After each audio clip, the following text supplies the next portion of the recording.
Estados Unidos de América, 16 de enero de 2026. Hoy vamos a examinar un memorándum presidencial que ordena una retirada masiva de organizaciones internacionales, notificaciones de ventas de armamento multimillonarias, un cambio en la normativa de visados que afecta a miles de trabajadores religiosos y, la lenta restitución de objetos culturales nativoamericanos. Y de ahí faltaremos a la seguridad aérea, un desafío de la NASA para cultivar comida en Marte, y hasta una investigación sobre el comercio de champiñones. Un día bastante completo. La verdad es que lo interesante de esta colección de documentos es la aparente contradicción que dibujan. Por un lado, vemos un impulso claro para levantar muros y retirarse del escenario mundial. Sí. Pero por otro, encontramos pruebas de una interconexión global que es inevitable, desde el comercio de armas hasta la regulación de productos.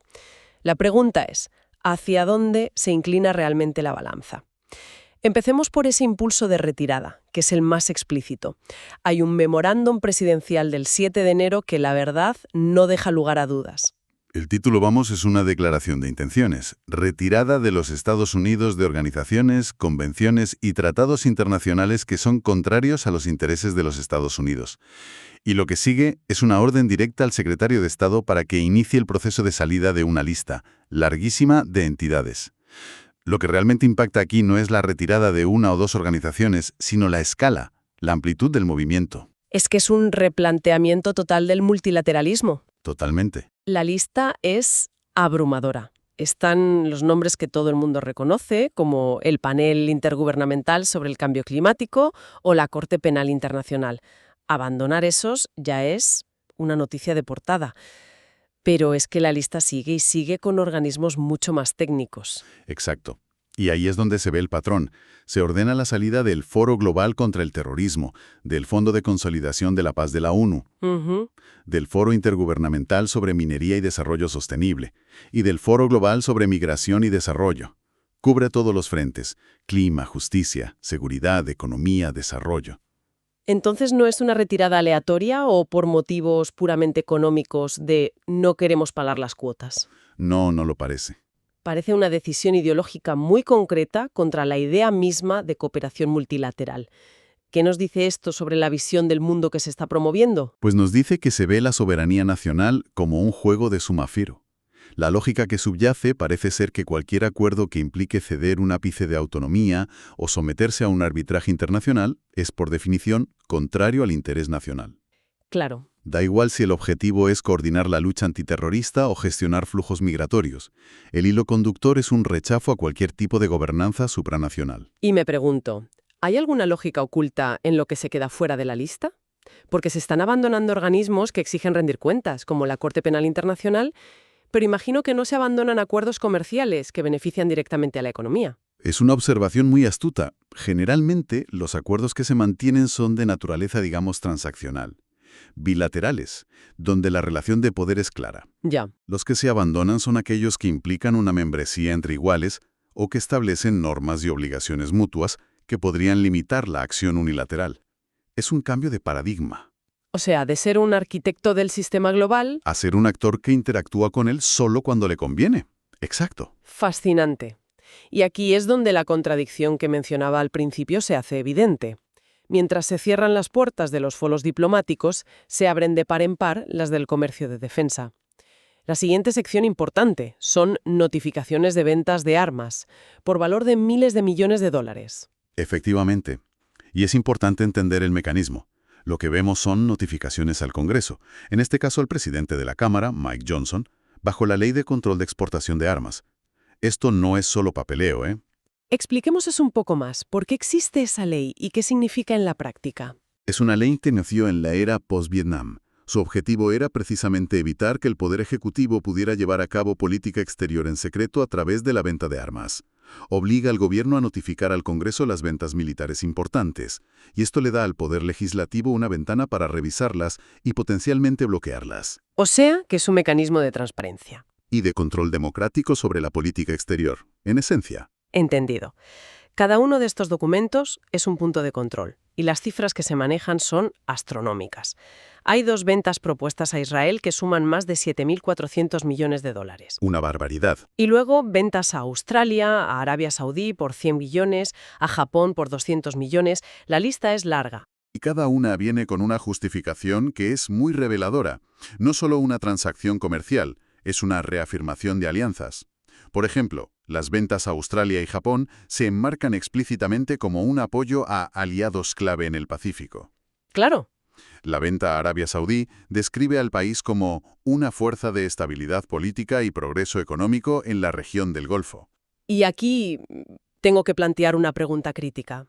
Esas justificaciones suenan muy bien en el papel, pero ¿no existe el riesgo de que al inyectar miles de millones en armamento en regiones ya de por sí tensas, como Oriente Medio o el Pacífico, se consiga precisamente lo contrario a la estabilidad a largo plazo?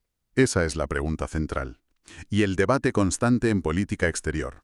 La doctrina que subyace a estas ventas es la de la disuasión. La idea de que un aliado bien armado no será atacado. Exacto.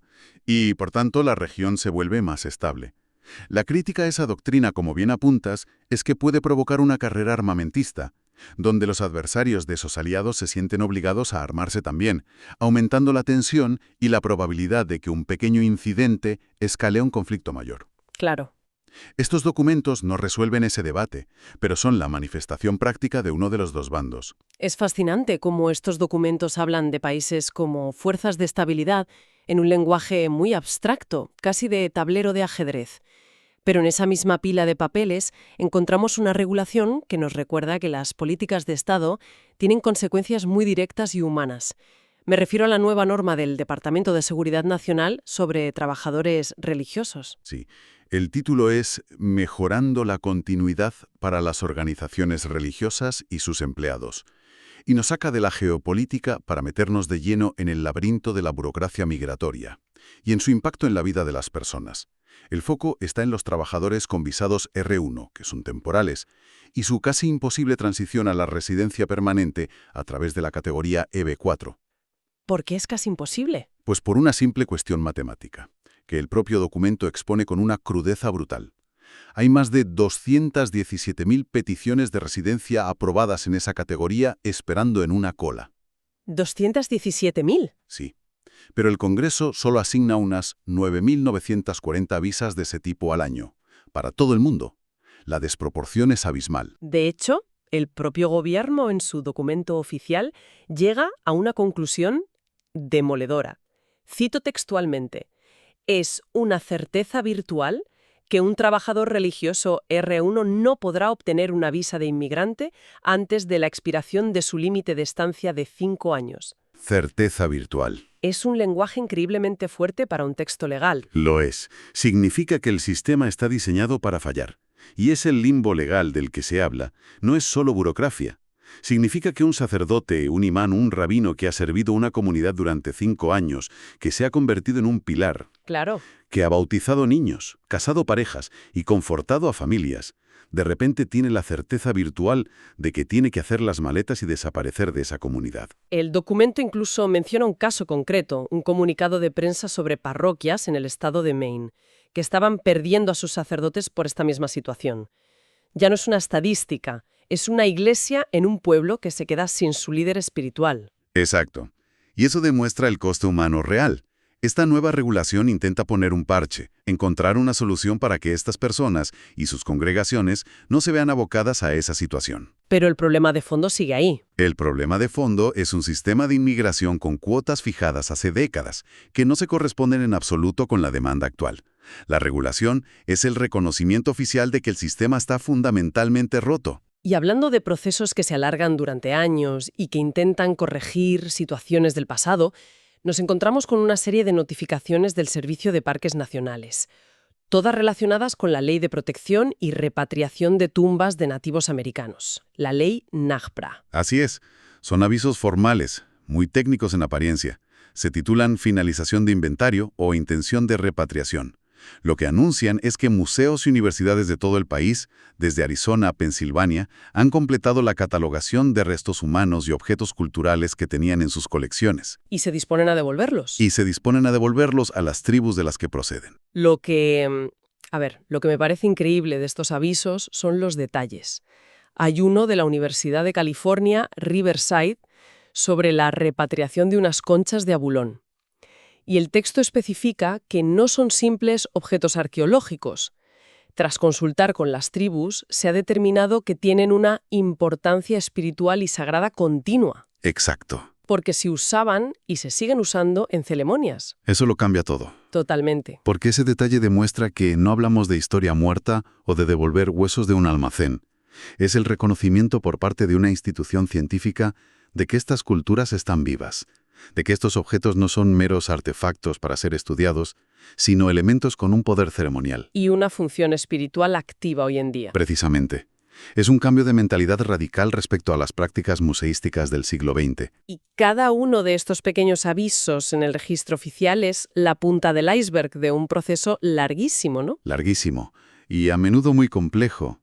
La ley NACPRA se aprobó en 1990 para corregir más de un siglo de saqueo de tumbas y recolección de objetos sagrados sin el consentimiento de las tribus. Claro. Cada repatriación implica años de investigación para determinar la afiliación cultural, de consultas a veces muy delicadas entre las instituciones y los descendientes, y de un diálogo para sanar heridas históricas. El momento en que se entrega un objeto sagrado a los ancianos de una tribu no es un acto administrativo, es un momento de una carga emocional y espiritual inmensa, es cerrar una herida. Y nada de eso, por supuesto, aparece en el lenguaje seco del registro oficial. Es un contrapunto perfecto a los grandes movimientos geopolíticos. Y para terminar, es increíble cómo en el mismo día el aparato gubernamental se ocupa de lo macro y lo micro. Pasamos de planificar cómo comer en Marte a regular la seguridad de los flotadores para bebés aquí en la Tierra. Esa diversidad es la verdadera naturaleza de la gobernanza moderna. Por un lado tienes a la NASA corrigiendo los detalles de su desafío de comida en el espacio profundo, de Marte a la Mesa, un proyecto que mira a décadas en el futuro, a la supervivencia de la especie en otros planetas. Es la máxima expresión de la ambición humana. Y literalmente en la página siguiente tienes a la Administración Federal de Aviación, la FAA, emitiendo directivas de aeronavegabilidad urgentes para modelos específicos de Boeing, Airbus y Bombardier. No es planificación a futuro, es la gestión del riesgo inmediato, el trabajo invisible que permite que millones de personas vuelen cada día de forma segura. Exacto. Y la escala sigue bajando. La Comisión de Comercio Internacional abre investigaciones formales sobre la importación de champiñones frescos de Canadá. Y de ciertos dispositivos portátiles. Son disputas comerciales muy específicas que afectan a industrias concretas. Y luego, la Comisión de Seguridad de Productos de Consumo emite una corrección sobre la normativa de seguridad para flotadores de cuello para bebés. Del cosmos a la bañera en un solo día. Tal cual. Este popurrí final, que al principio parece aleatorio, en realidad nos dice algo importante, ¿no? A que un champiñón importado no arruina a los productores locales, o que un juguete no suponga un peligro. Es un sistema que opera simultáneamente a todas las escalas imaginables. Así que, repasando el día, hemos visto un giro hacia el aislacionismo en la alta política, pero al mismo tiempo una gestión de la interconexión inevitable, a través del comercio de armas, las disputas por champiñones canadienses o las normas de seguridad aérea que tienen que ser globales para funcionar. Precisamente. Y ese es el registro de hoy, un reflejo de las tensiones fundamentales de nuestra época. Por un lado, un claro movimiento hacia el interior, a la redefinición del interés nacional en términos más estrechos. Abandonando pactos y foros globales. Y por otro, la evidencia abrumadora de que vivimos en un mundo profundamente interconectado, donde la seguridad y la prosperidad dependen de la gestión de esas conexiones. La pregunta que queda en el aire y que estos documentos no responden es, ¿cuál de estas dos fuerzas define realmente el futuro? ¿La que construye muros o la que, por pura necesidad, tiene que seguir gestionando los puentes?